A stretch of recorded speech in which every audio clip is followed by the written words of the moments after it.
कोकणातलं पहिलं सुसज्ज shopping centre Mahalaxmi Tathastu garments and apparels, ladies and men's garment, wedding cloth उपलब्ध. Mahalaxmi Tathastu garments and apparels, Aditya business centre, Gandhi Chowk, Sawantwadi.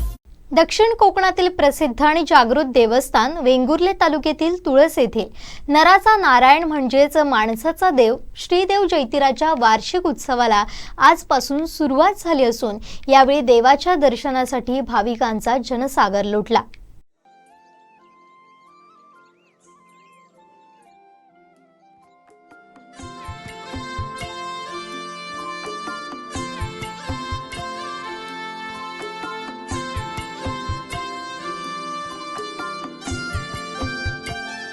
जैतीर हे तुळस गावचं प्रमुख दैवत असून त्याचा वार्षिक उत्सव 19 मे पासून सुरू झालाय. या निमित्त श्रीदेव जैतीर मंदिराला आकर्षक विद्युत रोषणाई आणि फुलांची सजावट करण्यात आली आहे.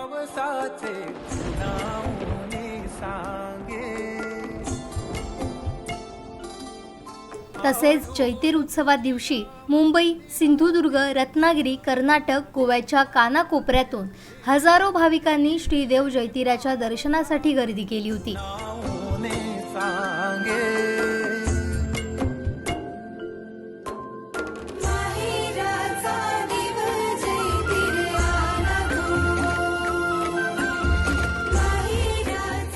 या उत्सवानिमित्त आदल्या दिवशीपासूनच मंदिर परिसरात बाजारपेठ भरण्यास सुरुवात झाली होती. तर उत्सवा दिवशी विविध प्रकारचे खाद्यपदार्थ, खेळणी, गृहोपयोगी वस्तूंचे स्टॉल मंदिर परिसरात लावण्यात आले.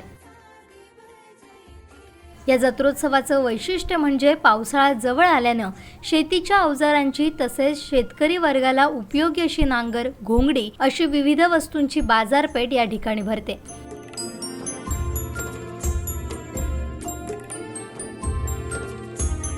दुपारी 2 नंतर खऱ्या अर्थानं या उत्सवाला रंगत येते. श्रीदेव जैतीर अवसारी येत मांडावर खेळ केला, तर यानंतर मनाप्रमाणे प्रत्येक मानकऱ्यांनी मांडावर खेळ केले. हे दृश्य पाहण्यासाठी भाविकांनी मोठी गर्दी केली होती.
अकरा दिवस चालणाऱ्या या उत्सवाची सांगता 28 मेला कवळासानं होणार आहे.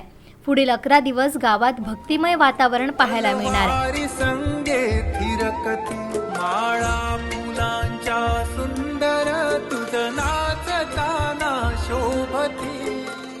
या उत्सवानिमित्त भाविकांची गर्दी लक्षात घेता देवस्थान कमिटी तसेच गावकर मंडळी आणि ग्रामस्थ यांच्या मार्फत चोख नियोजन करण्यात आले। कोणताही अनुचित प्रकार घडू नये यासाठी वेंगुर्ला पोलीस निरीक्षक अतुल जाधव यांच्या मार्गदर्शनाखाली चोख बंदोबस्तही ठेवण्यात आला होता।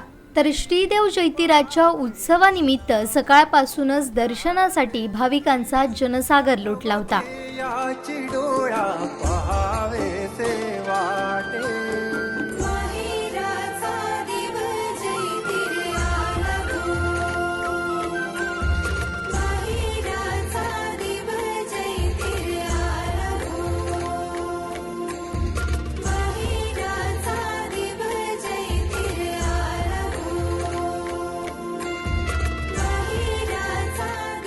दक्षिण कोकणातील प्रसिद्ध देवस्थान श्रीदेव जयतीराचा उत्सवाला आजपासून प्रारंभ झालेला आहे।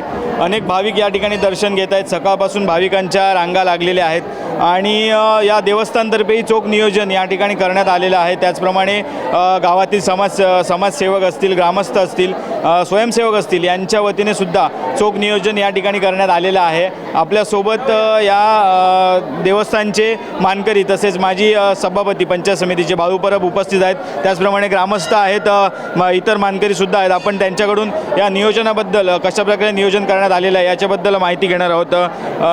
नमस्कार। आज जयतीर उत्सवाला प्रारंभ झालेला आहे। अनेक हजारो भाविक या ठिकाणी दर्शनासाठी येत असतात। कशा प्रकारचं नियोजन या ठिकाणी देवस्थानतर्फे व ग्रामस्थांतर्फे करण्यात आलेलं आहे? आज 19 मे 2023 रोजी आज वैशाख अमावास्ये दिवशी जयतीर उत्सवाची या ठिकाणी प्रारंभ होत आहे। सातत्यानं 10 दिवस चालणारा हा उत्सव या ठिकाणी देवस्थान कमिटी व मानकऱ्यांच्या वतीने सुसज्ज असं नियोजन या ठिकाणी केलेलं आहे।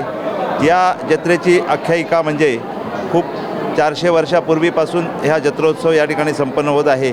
पारंपरिक पद्धतीनं आणि शेतकऱ्यांच्या हिताचे जे वस्तू असतात त्याची बाजारपेठ ह्या जत्रेमध्ये फार मोठ्या संख्येवर असते। अशा या जत्रेचं एक आगळं वेगळं महत्त्व आहे। या 400 वर्षापासून आख्यायिका असलेल्या ह्या देवस्थानची जत्रा दरवर्षी वैशाख अमावास्येला या ठिकाणी संपन्न केली जाते। लाखोंच्या पटीमध्ये भाविक, महाराष्ट्रातील अनेक कानाकोपऱ्यातील भाविक या ठिकाणी उपस्थित राहतात, देवाचं दर्शन घेतात। अनेक माहेरवशीण मुली ज्या बाहेरगावी दिलेल्या असतात त्याही मुद्दाम या देवाला या ठिकाणी नवसाला पावणारा देव या अशी याची ख्याती आहे।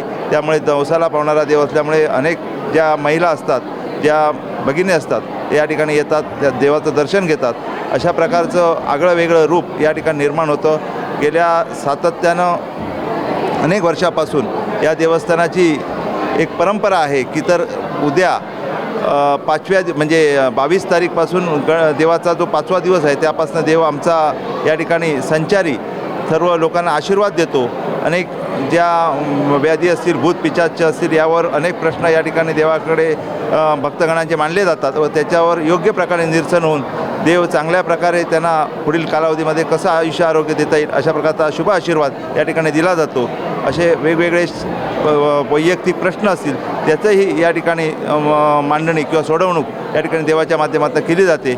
अशा पद्धतीनं या देवाची ख्याती या सिंधुदुर्गामध्ये नव्हे तर या कोकणपट्ट्यामध्ये आहे आणि अशा रूपानं या देवाची जत्रोत्सव गेली 10 दिवसाचा हा जत्रोत्सव होऊन 28 तारीखला ह्या जत्रोत्सवाची सांगता होते आणि त्यामध्ये सुद्धा एक मोठं या ठिकाणी वातावरण निर्माण होऊन त्या ठिकाणी देवाचा जो खेळ असतो किंवा देवाची जी भेट असते तो सुद्धा एक वेगळा कार्यक्रम या ठिकाणी संपन्न होतो।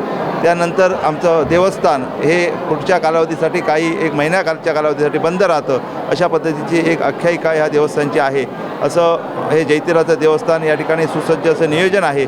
लाखोच्या पटीत भाविक सकाळपासून रांगेत दर्शन घेत आहेत आणि या ठिकाणी सुसज्ज असं नियोजन होऊन या ठिकाणी जत्रा संपन्न होत आहे। 11 दिवस उत्सव चालतो आणि 11 दिवसमध्ये तुळस गावामध्ये एक भक्तिमय वातावरण पाहायला मिळतं आणि या 11 दिवसांची वाट गावातील प्रत्येक ग्रामस्थ या ठिकाणी बघत असतो। काय नियोजन असतं? देव प्रत्येकाच्या घरोघरी भेटी देतो, काय सांगाल? ज्या रीतिरिवाजा परंपरेप्रमाणे ज्या गावच्या 33 वाड्या आहेत त्या 33 वाड्यामध्ये पूर्वंपार जे नियोजन आहे त्या वाड्यामधील जे भक्तगण असतील, मुंबईकर असतील, महिला भगिनी असतील किंवा ज्या माहेरवशिणी असतील त्यांना घरोघरी जाऊन दर्शन देण्याचं काम जे नियोजन आहे ते पूर्वंपार केलेलं आहे। त्या नियोजनाप्रमाणे प्रत्येक वाडेवार किंवा वाड्यानुसार त्या ठिकाणी घरोघरी दर्शन देतो आणि देवदर्शन देऊन आल्यानंतर पुन्हा जैतीर मंदिरच्या पाशी येतो. सर्व जनतेचे काही प्रश्न असतील त्या ठिकाणी सोडवले जातात. असं सुसज्ज असं नियोजन गेले कित्येक वर्ष या ठिकाणी चालू असतं.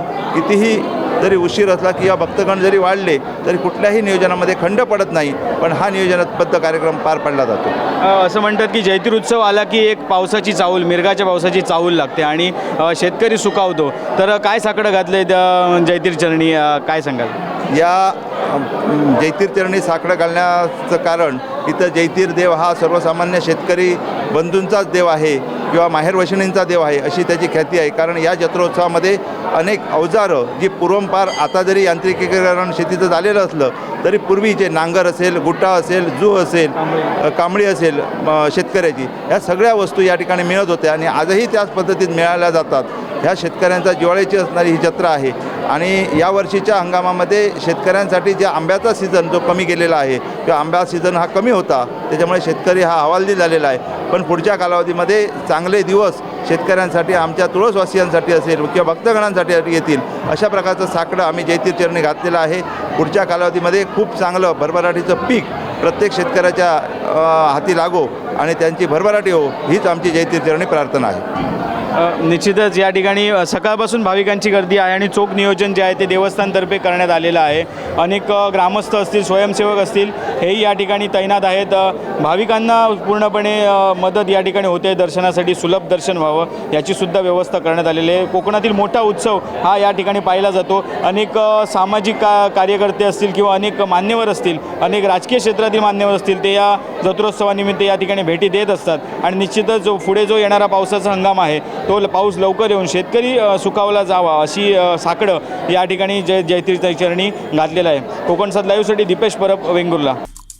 आमचे दिवसभरातले सर्व अपडेट्स, ताज्या घडामोडी आणि थेट लाईव्ह पाहण्यासाठी सबस्क्राईब करा, लाईक करा कोकणचं नंबर 1 महा चॅनल कोकण 7 लाईव्हचं YouTube चॅनल.